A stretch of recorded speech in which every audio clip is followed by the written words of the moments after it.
Long, slow memory of people who walked, built, cooked, gathered, and listened to the world before the world became so noisy. History, for a long time, was told from the top down. Kings, generals, conquerors. Maps redrawn. Empires made and unmade. Battles with dates. Treaties with clauses. Crowns and swords. But that's not the only way time passed. People are hungry now for something else. A history that lives lower to the ground. Closer to the soil. Not the story of who ruled, but how people lived. What they ate. Where they slept. How they raised children. How they waited out the rain. How they gathered roots when no fruit would grow. How they healed.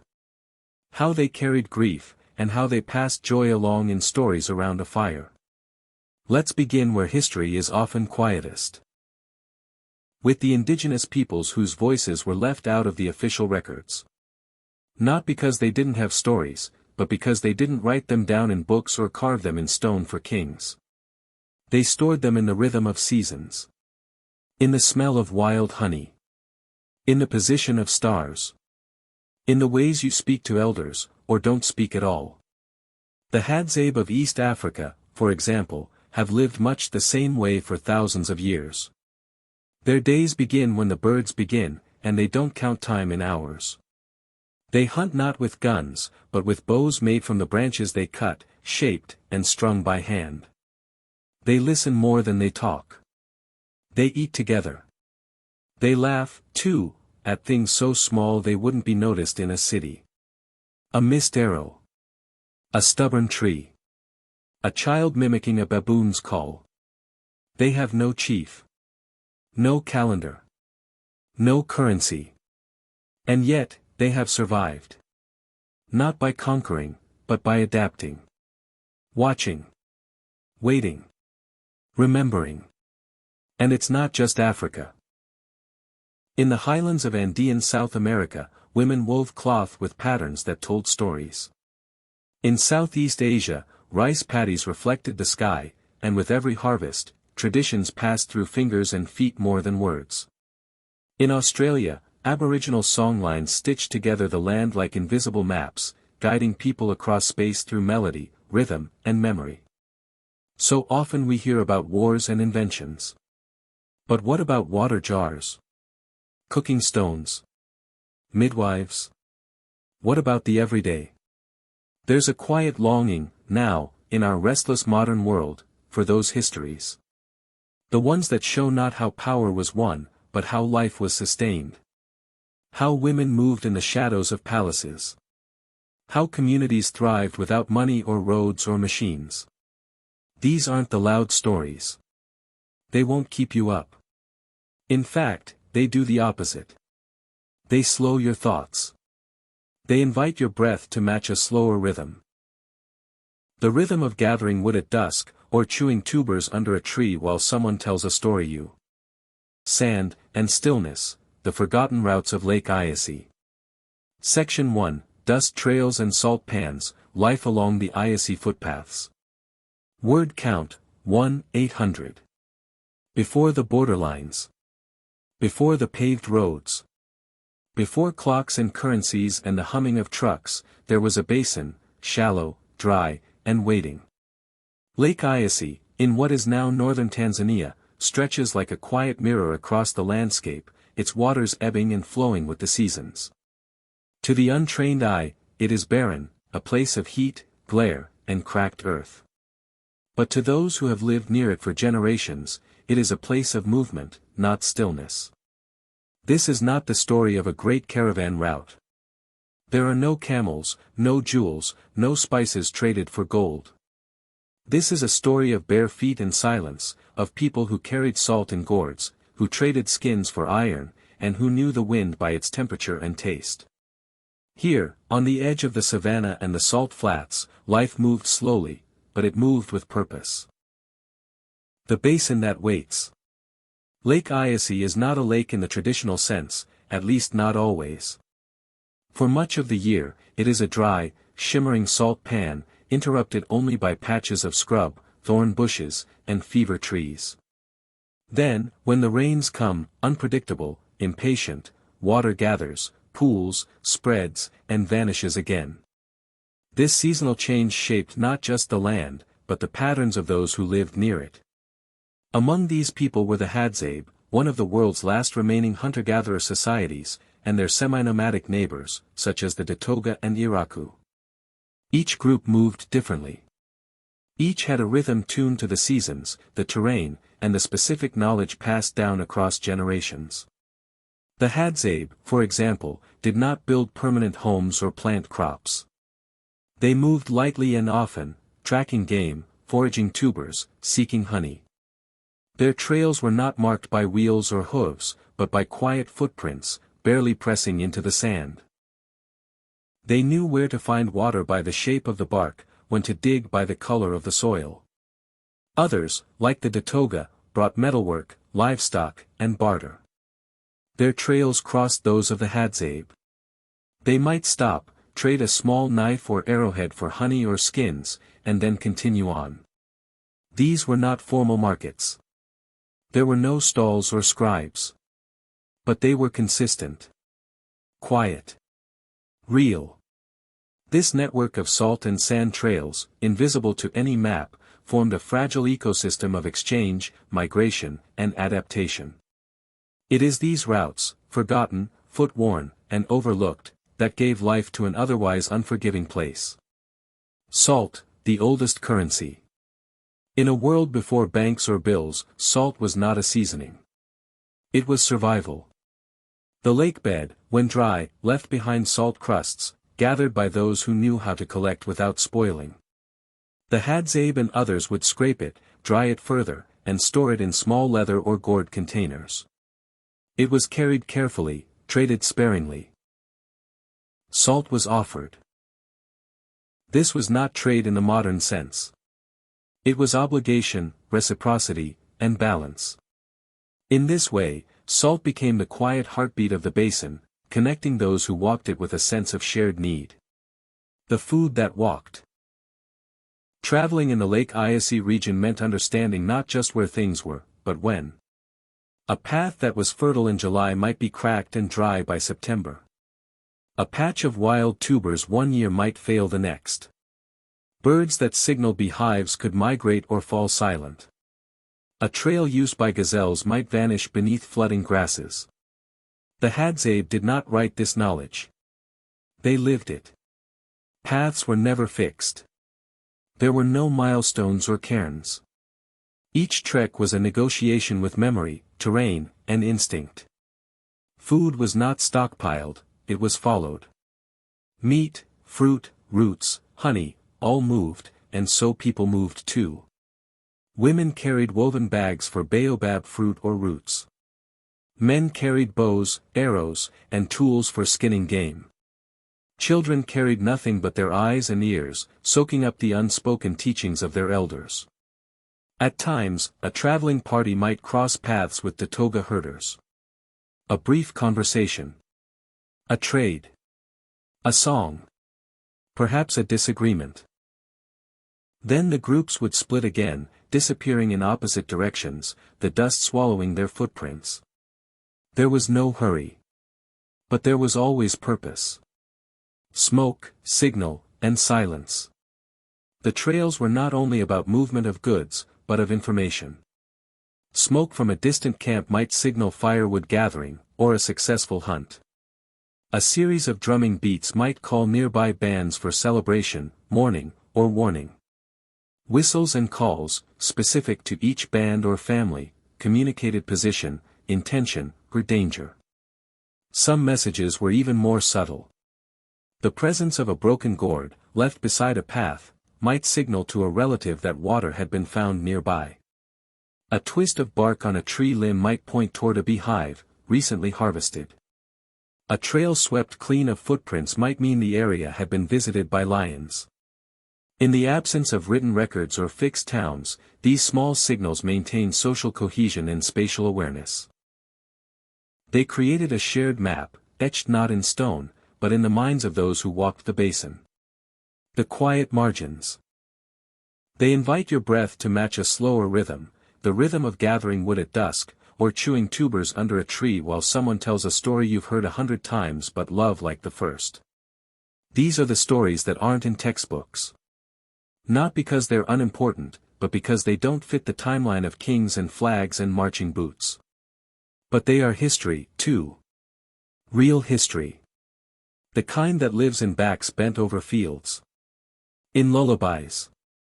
In shared meals. In laughter at nothing in particular. So let's keep telling them. Let's stay a little longer with the hadzatribe. With the Andean farmers. With the women who ground grain before dawn. With the men who listened for rustling leaves to find their prey. With the children who learned not from school, but from watching closely and asking nothing.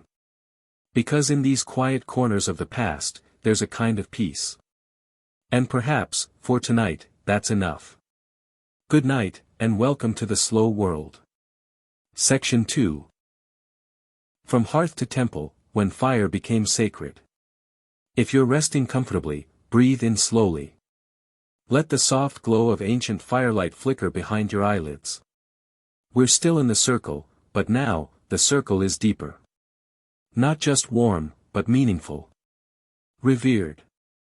Tonight, the ordinary hearth begins to whisper something more. By the time humans had settled into villages, small clusters of mud homes or circular huts of grass and thatch, the fire was no longer just a tool. It was a center of ritual, a keeper of continuity. People didn't simply gather around the hearth because it was warm. They gathered because it reminded them of who they were. Let's move gently from the African savannah, where the hadzatribe still light their evening meals with wooden fire drills, to the fertile valleys of the ancient Near East, places like Çatalhöyük in modern-day Turkey. Around 9,000 years ago, this Neolithic village held hundreds of mud brick homes, and inside nearly every one was a hearth. A fire pit in the floor, a place for food, yes, but also for something else. In the ash, archaeologists found bones arranged with care. Objects placed deliberately. Remnants of meaning, not just meals. And on the walls above these hearths. Paintings. Horned animals. Human-like figures. They invite your breath to match a slower rhythm, the rhythm of gathering wood at dusk, or chewing tubers under a tree while someone tells a story you've heard 100 times but love like the first. These are the stories that aren't in textbooks. Not because they're unimportant, but because they don't fit the timeline of kings and flags and marching boots. But they are history, too. Real history. The kind that lives in backs bent over fields. In lullabies. In shared meals. In laughter at nothing in particular. So let's keep telling them. Let's stay a little longer with the hadzatribe. With the Andean farmers. With the women who ground grain before dawn. With the men who listened for rustling leaves to find their prey. With the children who learned not from school, but from watching closely and asking nothing. Because in these quiet corners of the past, there's a kind of peace. And perhaps, for tonight, that's enough. Good night, and welcome to the slow world. Section 2. From hearth to temple, when fire became sacred. If you're resting comfortably, breathe in slowly. Let the soft glow of ancient firelight flicker behind your eyelids. We're still in the circle, but now, the circle is deeper. Not just warm, but meaningful. Revered. Tonight, the ordinary hearth begins to whisper something more. By the time humans had settled into villages, small clusters of mud homes or circular huts of grass and thatch, the fire was no longer just a tool. It was a center of ritual, a keeper of continuity. People didn't simply gather around the hearth because it was warm. They gathered because it reminded them of who they were. Let's move gently from the African savannah, where the hadzatribe still light their evening meals with wooden fire drills, to the fertile valleys of the ancient Near East, places like Çatalhöyük in modern-day Turkey. Around 9,000 years ago, this Neolithic village held hundreds of mud brick homes, and inside nearly every one was a hearth. A fire pit in the floor, a place for food, yes, but also for something else. In the ash, archaeologists found bones arranged with care. Objects placed deliberately. Remnants of meaning, not just meals. And on the walls above these hearths. Paintings. Horned animals. Human-like figures. Scenes, maybe of ritual, or memory, or myth. Even in these earliest permanent homes, people were not just surviving.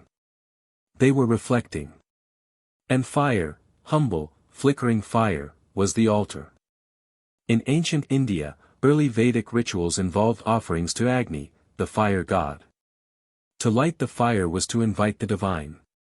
To feed it ghee, grain, and chant was to maintain cosmic balance. The flames rose, carrying messages to the heavens. These weren't grand temple events, either. They began at the family hearth, in courtyards and quiet corners. It's the same across cultures. In old Japan, the kamado, a clay hearth, was seen as the spiritual center of the home. Women would bow slightly before using it. Food cooked there was not just nourishment. They do not herd livestock. They do not store food, nor do they build fences or accumulate wealth in the way most human societies came to define it. Instead, they move with the land, shaped by the pulse of the bush, the track of the animals, and the bloom of wild plants. In the grand timeline of human existence, the Hadza remain far closer to the origins of Homo sapiens than the vast majority of us. Each morning begins not with a clock, but with light. As the sun warms the scrubland around Lake Iasi, the Hadza stir from beneath their simple shelters, grass and branch huts that seem to breathe in harmony with the trees around them. No one sounds an alarm. No bell calls the tribe to task. Instead, life flows, and time is measured by hunger, thirst, and instinct. Men prepare for the hunt.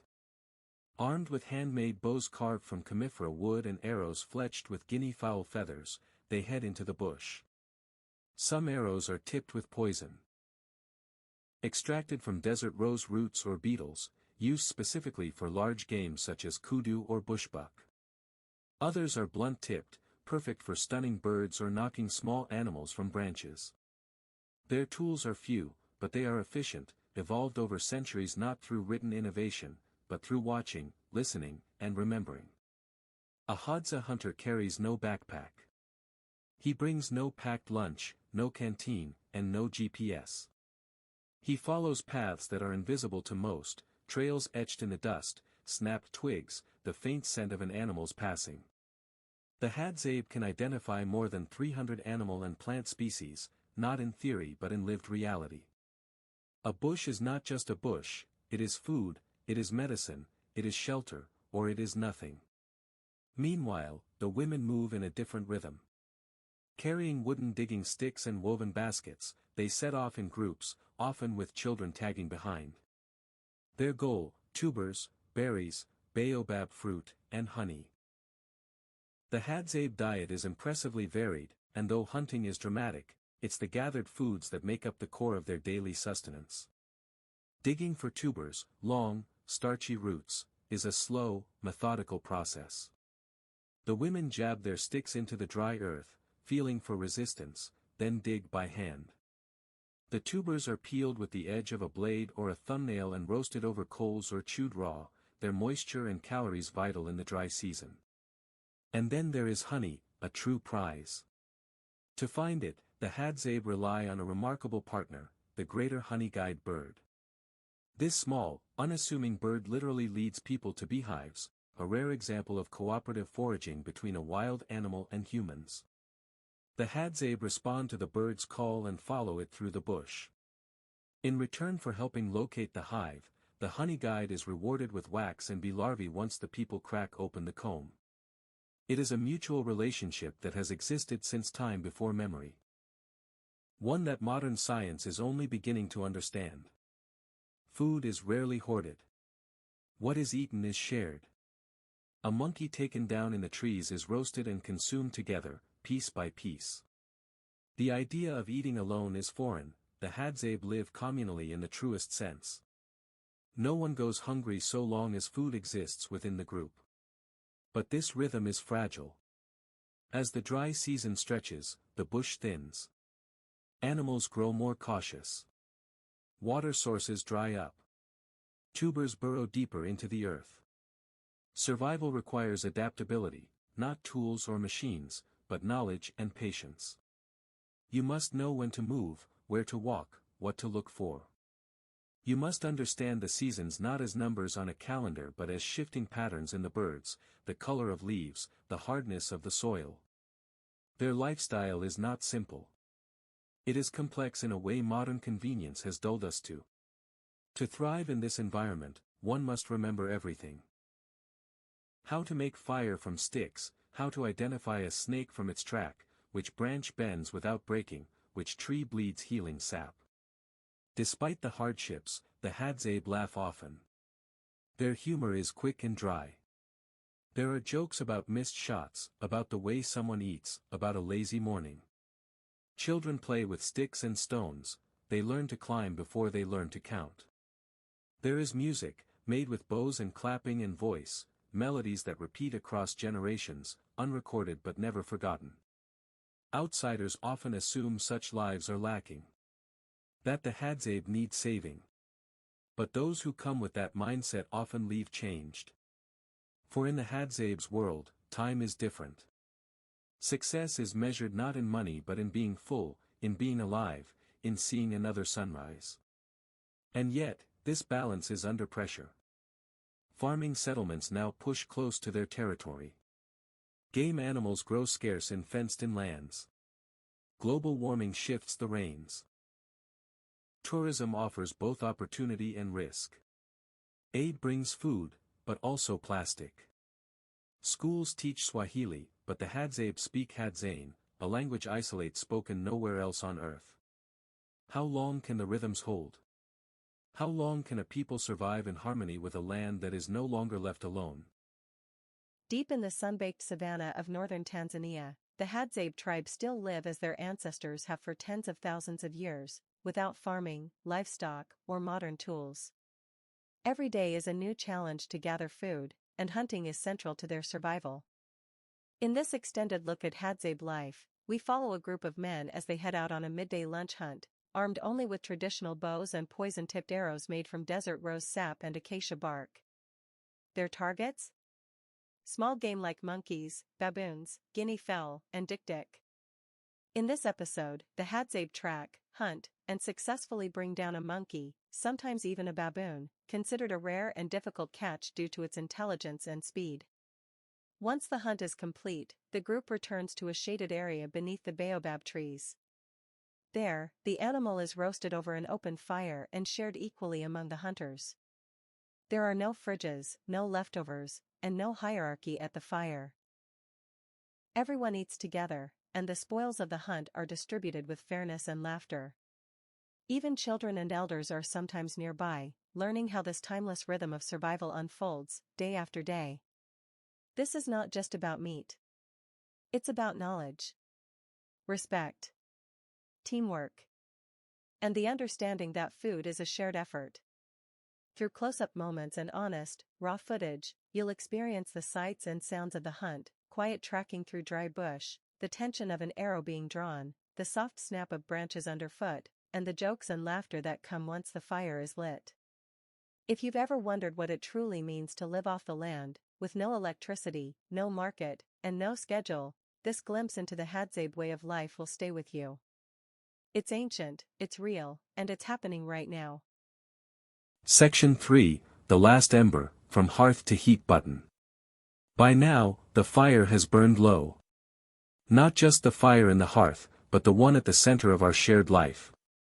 As the centuries passed, the hearth that once sat at the middle of every home, every hut, every longhouse, began to retreat.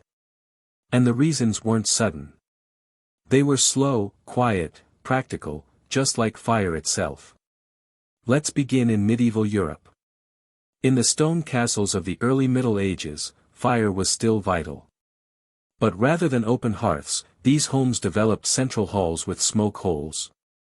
Chimneys wouldn't become common until the 12th century, and even then, they were rare for ordinary people. The fire smoked, and it smoked badly. But the hearth still held court. In the English longhouses and Norse mead halls, people still gathered around it. It was noisy. It stank of burning peat. And yet it gave comfort. In many places, it continued to serve as both the kitchen and the council chamber. But as Europe industrialized and cities grew, the fire slowly shrank into something more contained. The fireplace, now neatly tucked against a wall, became more symbolic than practical. In the 18th and 19th centuries, new technologies like the Franklin stove and, later, coal furnaces, made fire cleaner, more efficient, and more impersonal. No longer did families gather to prepare food around a central flame. They ate in dining rooms. They cooked in kitchens separate from where they slept or talked. The hearth became decorative, trimmed in brick or iron. Still a sign of home, yes, but not its soul. In time, we invented radiators, gas lines, and electric heaters. We flipped switches. Turned dials. Set thermostats. And fire? It became a hazard. Something to avoid. Something that needed an extinguisher and a warning label. It's interesting, isn't it? The force that carried us through ice ages and over mountains, the flickering warmth around which civilizations and stories were born, has been reduced to a glowing screensaver on your TV during the holidays. But even in this quiet decline, we've never quite let go. Think of how we describe warmth, hearth and home.